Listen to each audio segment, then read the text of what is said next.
Good day, Deep and Word family. Welcome to day 198 of our Bible study review. Today we're opening and closing the book of Malachi, which will also be opening up a new portion of our Bible reading. So we have finished the law and the prophets, and then tomorrow we're going to get into the writings. This is the traditional way to read the Hebrew Bible, or the Tanakh. Now, Malachi is recorded as the last minor prophet in the Hebrew Bible, and this is during the time when the post-exilic generation came back from the Babylonian exile. And so Yahuwah already instructed them that he wanted them to be partakers in restoring and rebuilding in this process. He wasn't going to do it all by himself. He wanted them to get involved. And so we see during this time that the temple is rebuilt and worship is somewhat restored, but there's a lot of work to do. There's so much lacking. Let's think about it for a moment. When the children of Israel were taken out of Egypt, we saw that they had an issue laying down some of their idols and some of the practices that they learned in Egypt. Well, the same is true with this generation who came back from Babylon. They brought some stuff back that doesn't belong there.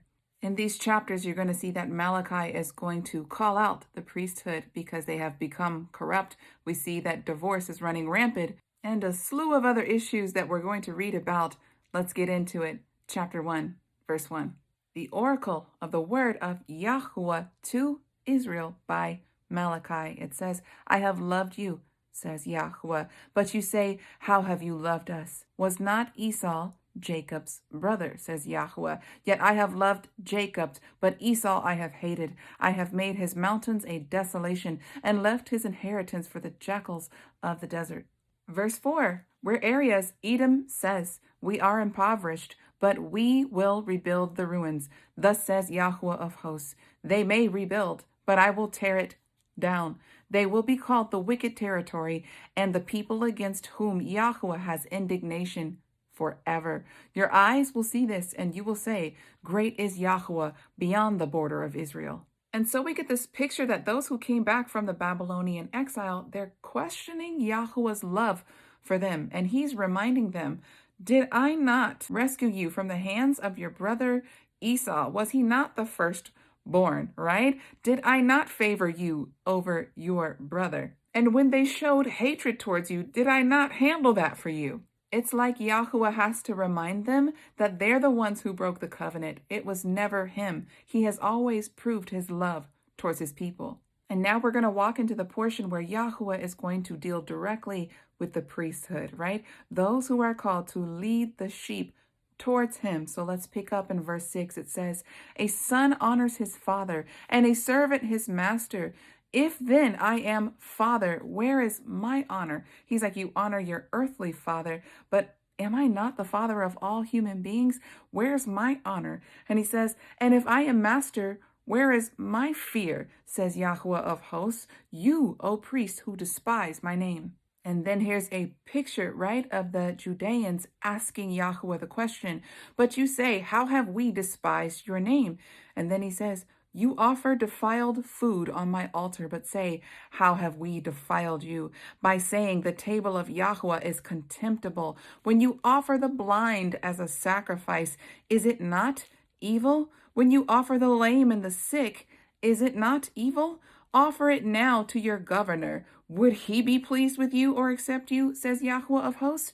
And so we see that the priesthood, they were not offering up the best, right? The first of the flock, the unblemished lamb. They were bringing upon the altar sick lambs, those who were lame, those who had broken legs. And he's like, would you give that to the governor?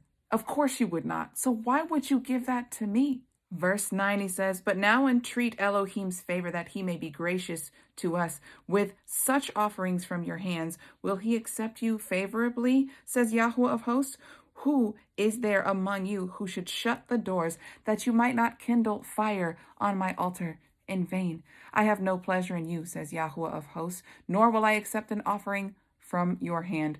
For from the rising of the sun to its setting, my name will be great among the nations, and in every place incense will be offered to my name, and a pure offering, for my name will be great among the nations, says Yahuwah. He says, you're not going to give me these partial gifts, right? You can take this back to Cain and Abel. We know that Abel offered up the first of his flock, right? And whatever Cain offered, it wasn't the best. It wasn't what the Father prescribed, right? And so this is a picture of the priesthood looking a lot like Cain. And he's like, you're the priesthood. How are the rest of the flock going to worship me right when you don't know how to worship me right, or you're choosing not to worship me right? He says, no, my name will be established in this earth. I will be respected. I will be honored in the earth as greatest. Let's pick up in verse 12. He says, but you profane it, and that you say the table of Yahuah is defiled, and its fruit, that is, the food, is contemptible. You also say, what a weariness it is, and you snort at it, says Yahuah. So they complain that they have to offer up these sacrifices, and they say it's tedious, right? They complain on these things, and he says, you bring what is stolen, you bring the lame, and you bring the sick. Thus you bring an offering. He's like, what type of offering is that? Who wants second, third, fourth, fifth, best? Who wants that? And he says, should I accept this from your hand, says Yahuah? But cursed be the deceiver who has in the flock a male and vows and yet sacrifices to Yahuah what is blemished. He's like, cursed be the one who holds the best for himself and doesn't give it up to me. Yahuah says, for I am a great king, says Yahuah of hosts, and my name is to be feared among the nations, right? That's the charge of all 12 tribes of Israel. We're to be a light unto the nations. But if they're not getting it right and they are defiled, the nations have no chance in getting it right. So this is so important for us to understand that if we have been grafted in to the covenant family, right? We are called to worship him the way that he prescribes so that we may also be a light unto the nations so that they may come in. But if we are defiled, right? If we're taking the blood of Messiah and acting like it's a common thing, and we're not living our entire lives as a living sacrifice, how will they know how to do it? We need to understand this. We need to know this. This needs to be speaking to us because we are his priesthood. Our high priest, Yeshua or Yehoshua, right? Jesus, he has a priesthood, which is us. We are called his royal priesthood. What is the job of a priest? Is to know what is holy and what is not, what is acceptable for sacrifice, right? And what is not. We are to live our entire lives as a living sacrifice. And if we don't show them how to properly do it, they don't stand a chance. All right, let's walk into chapter 2. This is more divine warning to the priesthood. All right, it says, and now, O priests, this commandment is for you. Perk your ears up. It says, if you will not listen, and if you will not take it to heart to give honor to my name, says Yahuah of hosts, I will send a curse on you, and I will curse your blessings. Yes, I have cursed them already, because you do not take it to heart. It's always been a heart issue, right? But let's keep reading. In verse 3, he says, I rebuke your descendants and spread refuse on your faces, the refuse of your solemn feasts, and you will be taken away with it. And you will know that I have sent this command to you, that my covenant with Levi may remain, says Yahuah of hosts. My covenant with him was for life and peace, and I gave it to them. With all he feared me, and he was reverent before my name. So he's talking about the Levitical tribes, right?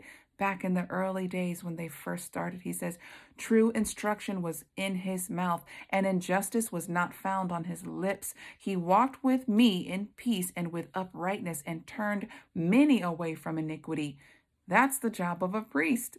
Verse 7, for a priest's lips should preserve knowledge, right? What knowledge? The knowledge of him, who he is, his righteousness and his justice. And it says, and people should seek the law from his mouth, for he is the messenger of Yahuah of hosts. But you have departed from the way. You have caused many to stumble at the law, or the Torah. He says, you have violated the covenant of Levi, says Yahuah of hosts. So I have made you contemptible and base before all of the people, because you have not kept my ways, but have shown partiality in my Torah.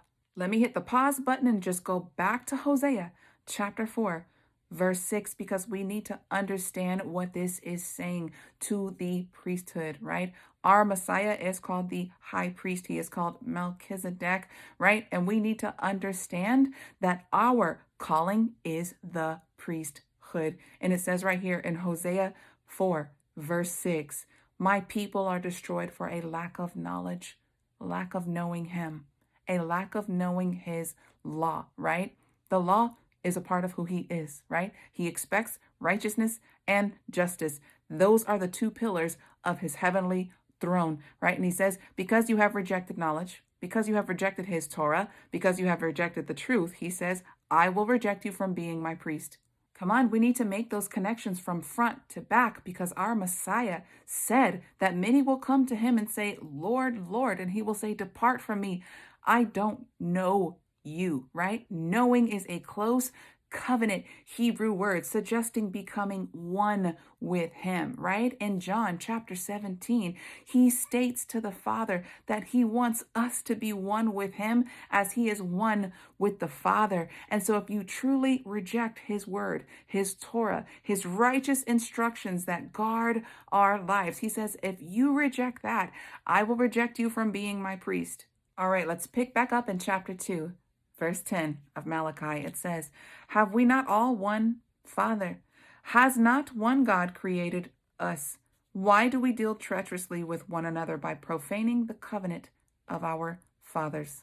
This is the charge. Verse 11, Judah has dealt treacherously, and an abomination has been committed in Israel and Jerusalem. For Judah has profaned the sanctuary of Yahuah, which he loves, and has married the daughter of a foreign god. Even the priests were found marrying outside of the confines of what the Father said was for them to do, right? The Levitical priesthood, they were called to marry a virgin. They were only to have one wife, right? And she had to be from the tribes of Israel. She could not be an outsider. The reason why he said do not marry outside of this covenant family is because the outsiders worshipped other gods. Let's go back in history and let's review this.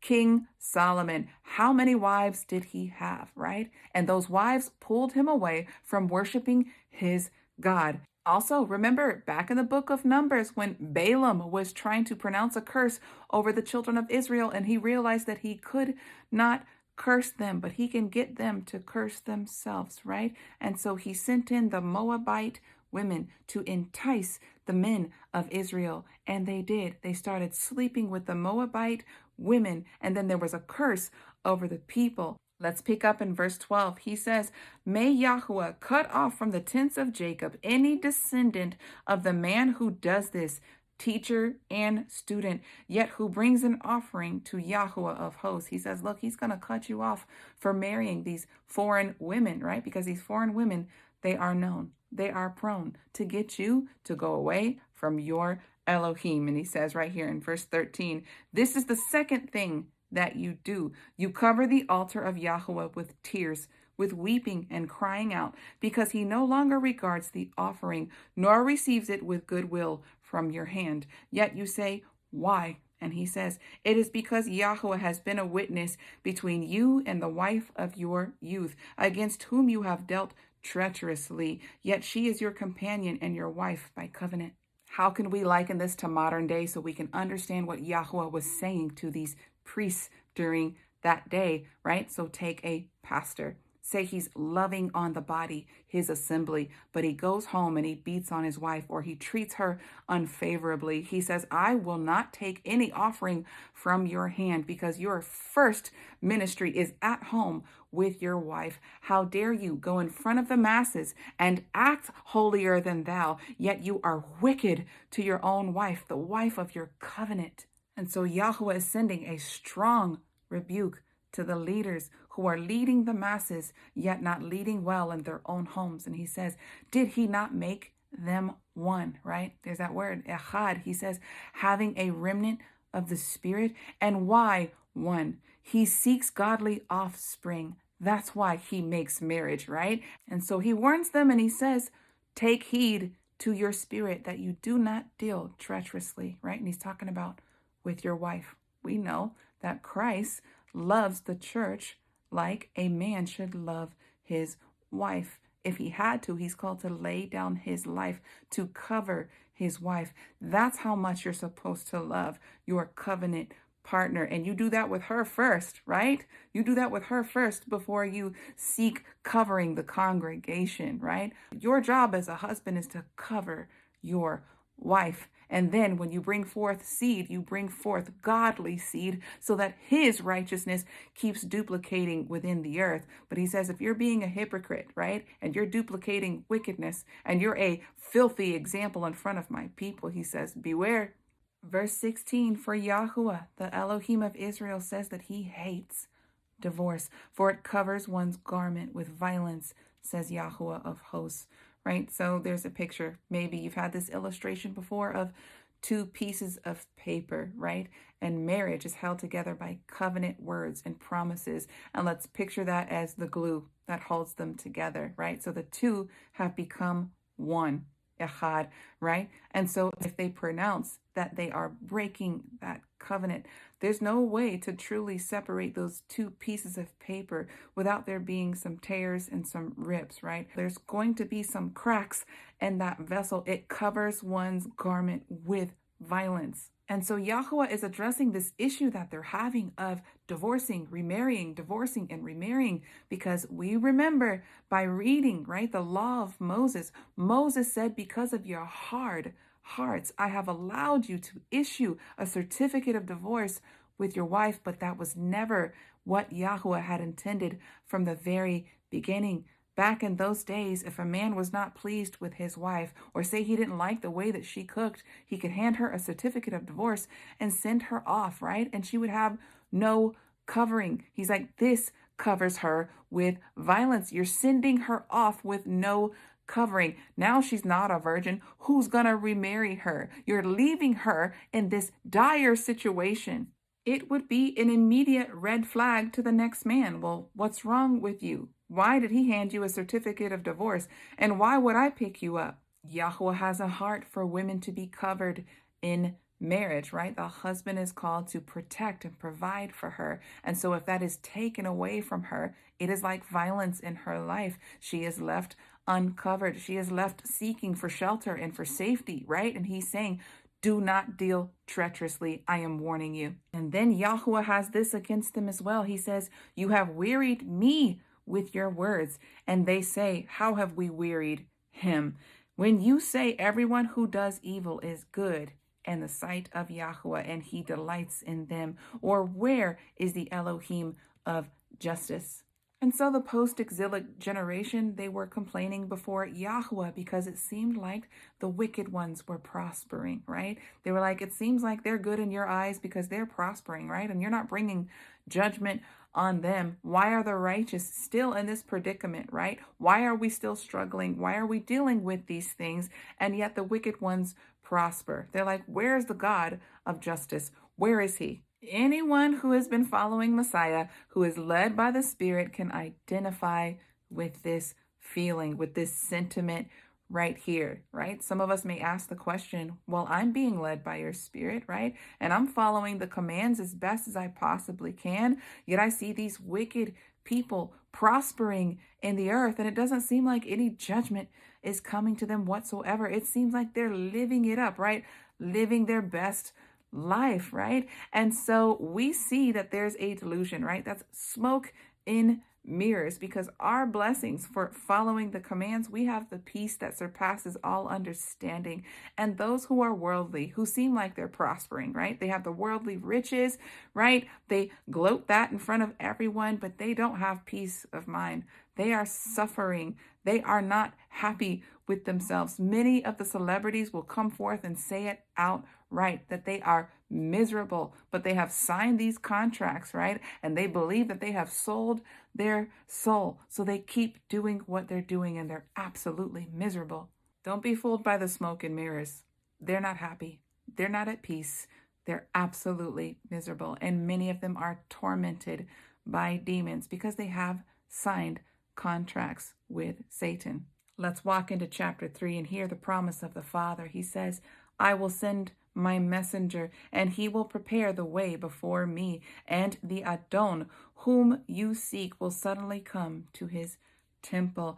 Even the messenger of the covenant in whom you delight, he is coming says Yahuwah of hosts. So this can be pointing to John the Baptist, who is the Elijah figure, right? Who is going to bring the hearts of the father and the sons back together. There's not going to be this tearing among the people anymore, right? He's going to minister unto the people. But the messenger of Yah, right? The angel of Yahuwah, many believe that that is speaking of Messiah, right? Because that's what the older translation is. It's not angel, it's messenger. So the messenger of Yah, which our Messiah most certainly is a messenger of the Father. He says, no, he's going to come to you and he's going to come to the temple, right? And you will be at peace. But he says this in verse 2, but who can endure the day of his coming? And who can stand when he appears? No one will. Every knee will bow and every tongue will confess. Absolutely, okay? Them knees, they're going to buckle whether you want them to or not. And he says, for he is like a refiner's fire and like fuller's soap. He will sit as a refiner and purifier of silver. We know that before we enter into the millennial reign, right? He is going to pass all of our works by fire. And all that stands, right? That's what we will be rewarded from. But absolutely, that will be a time of testing. And only those who stand to the very end, right? Those who endure to the end shall be saved, right? So if you buckle, you take the mark of the beast, or if you buckle and you reject Messiah, right? It's not a good ending for you. Yahuwah says that Messiah, he will purify the sons of Levi and refine them like gold and silver, and they will present to Yahuwah offerings in righteousness. He says, you're going to be tested by fire, right? You're going to be purified. He says, and then I will receive your offerings, right? And he says, the offering of Judah and Jerusalem will be pleasant to Yahuwah, as in the days of old and as in the former years. Verse 5, then he says, I will draw near to you for judgment. Sounds like the day of Yahuwah to me, right? Day of atonement, right? Although our sins have been atoned for, but those who still stand to be wicked during that day, they will receive wrath. That's what they will receive, okay? It's a day of payment. That's what atonement means. It means payment, all right? And everyone's going to have a payday. So if you walked in righteousness, guess what? Life and life everlasting. But if you walked against his righteousness, that's not a good day for you. Yahuwah continues. He says, I will be a swift witness against sorcerers, against adulterers, against perjurers, against those who oppress the hired worker in his wages. So he says, if someone has worked and you're holding back their wages from them, right? You don't pay them what they worked for. He says, oh, wrath is coming for you. And he says, the widow and the fatherless, against those who turn aside the stranger and do not fear me, says Yahuwah, right? Those who do not love the other image bearers. You don't treat them with dignity and respect. You don't uphold my righteous judgments, my righteous covenant. You don't love them. He says, I'm coming for you. Let me show you where this connects in the back of the book. Revelation chapter 21, verse 8. But the cowardly, the unbelieving, the abominable, the murderers, the sexual immoral, the sorcerers, the idolaters, and all liars shall have their portion in the lake of fire which burns with brimstone. This is the second death. But why is Yahuwah speaking to those who came back from the exile, right? He says, I will remove the sorcerers from among you. Well, think about what they were doing while they were in Babylon, right? They picked up some stuff in Babylon. Is that not where he's calling us all out of? They picked up some bad habits from Babylon and brought it back to Jerusalem. And sadly to say, some of it still exists over there till this day. Now let's pick up in verse 6. Yahuwah has another charge against his people. He wants to remind them who he is. He says, for I am Yahuwah, I do not change. He says, I'm the same. Yesterday, today, and forevermore. Why are you acting brand new with me, right? I've made it very clear who I am and what I expect from my people. And he says, therefore, you, sons of Jacob, are not consumed. From the days of your fathers, you have gone away from my ordinances and have not kept them. Return to me, and I will return to you, says Yahuwah of hosts. The Father saying, I'm not changing. I don't need to change, right? He's perfect. If he needed to change something, then he would not be God Almighty. And he's saying, Since I have entered into covenant with you, I have always been the same. I have been reliant. I have had your back. I have provided for you. I have been so righteous towards you. But have you returned that same love and respect and honor towards me?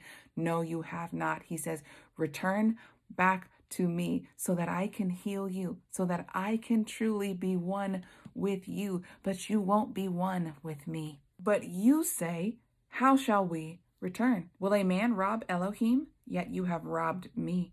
But you say, how have we robbed you?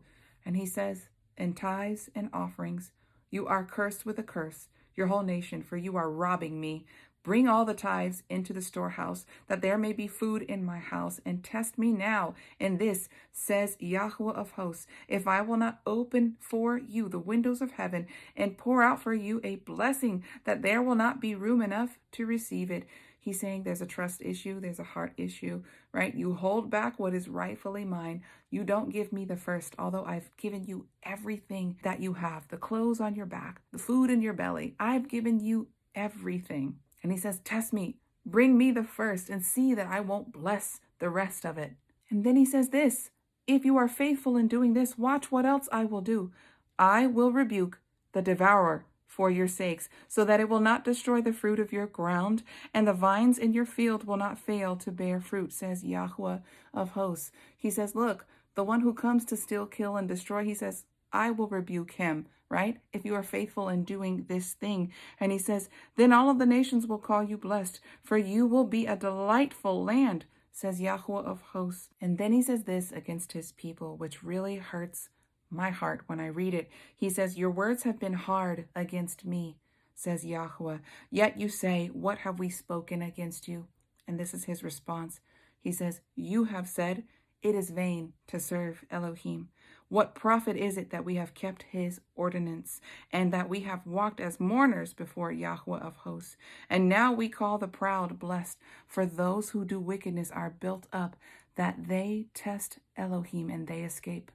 Come on, y'all. That's why Messiah says we have to stand till the very end. Many people grow weary of doing good because they see the wicked ones prospering, right? It isn't because you stand for righteousness. It's because you're looking in comparison and you're seeing how the wicked are prospering when you feel like you should be prospering in those things. This is why there's going to be a great falling away before Messiah comes, because their eyes are not on him. Their eyes are on others who seem to be prospering. But our riches are heavenly riches. Not that he won't bless us in the here and now, but our greatest hope is looking towards the future. Babylon is going to fall. And so those who gain the world but lose their own soul, they're not on the up and up. All of that is truly smoke and mirrors. And they will not escape from his wrath. They will not escape from his hands. There is a book on everyone's life, and every thought, every deed is being recorded. Now that can be wiped away, right? The sins can be wiped away if they repent. But if they remain in that wickedness and it looks like they're prospering, y'all, they have a payment day coming. And that payment is death, and death eternal. May we not look at the next man in comparison, because everyone is storing up something. And those who are storing up wickedness are actually storing up death. All right, the next part is about the faithful remnant, those who encourage those to continue to stand, right? To do good and to not grow weary of doing good. It says, then those who feared Yahuwah spoke to one another. Yahuwah listened and heard them, and a book of remembrance was written before him for those who fear Yahuwah and esteem his name. That's us. That's what we're doing right now, okay? Let us encourage each other in the truth of his word. Let us never give up. Let us never buckle our knees to the enemy. May we only bow to the King of Kings and the Lord of Lords. This is what Yahuwah says about you, who does not give up on him. He says, they shall be mine, says Yahuwah of hosts, on the day when I make up my jewels, and I will spare them as a man spares his son who serves them. Then you will again discern between righteous and the wicked, between one who serves Elohim and the one who does not serve him. The Father calls you, the one who stands to the very end and who does not give up on him, a precious jewel, right? And all precious jewels go through fire, right? The refinement process of a precious fine jewel is fire.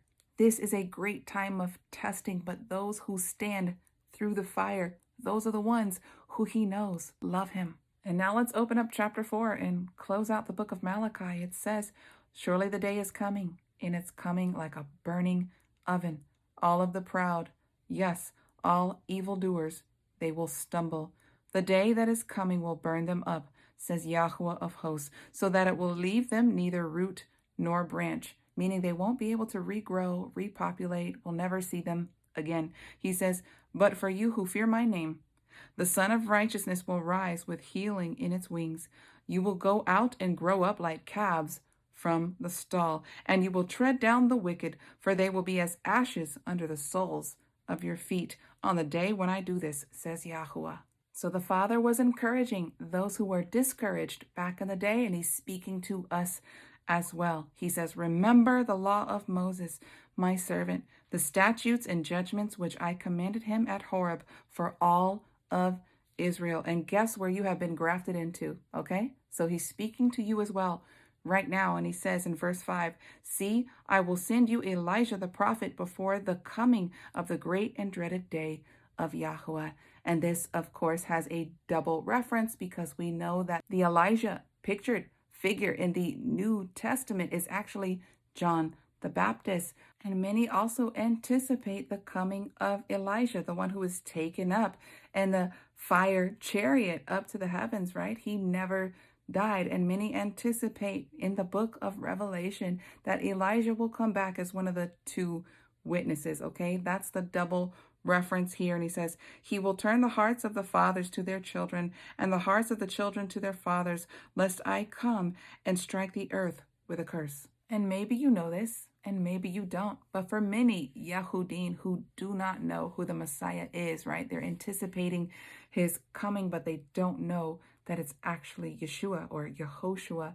During Passover, they leave a seat for Elijah because they believe he's going to come back and impart knowledge, right? And help to heal the hurting hearts who are waiting for their Messiah. It is unfortunate that they don't know who he is quite yet. And this is the anticipation during Passover, right? During Pesach. And many are trying to minister to them to show them that their Messiah actually is Yeshua or Yehoshua. But unfortunately, if the body doesn't get together, right, and worship the Father, worship Yahuah in the ways that he prescribes, in the biblical context of these biblical feasts, 9 times out of 10, they're not going to hear you. They're not going to receive a pagan Messiah dressed up in a Christmas tree and with Easter bunnies. They're never, ever going to receive him that way. But if you provoke them to jealousy by living a biblical life and calling on the name of Yahuah and celebrating the Passover,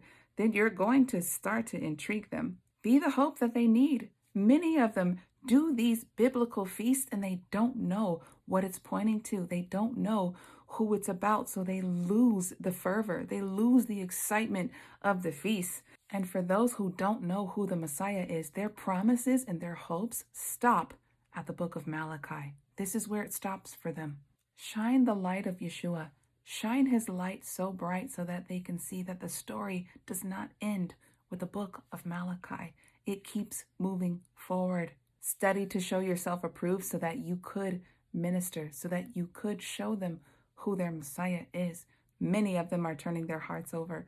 Many of them have had an experience while reading the New Testament, and they have learned that the Elijah figure was actually John the Baptist.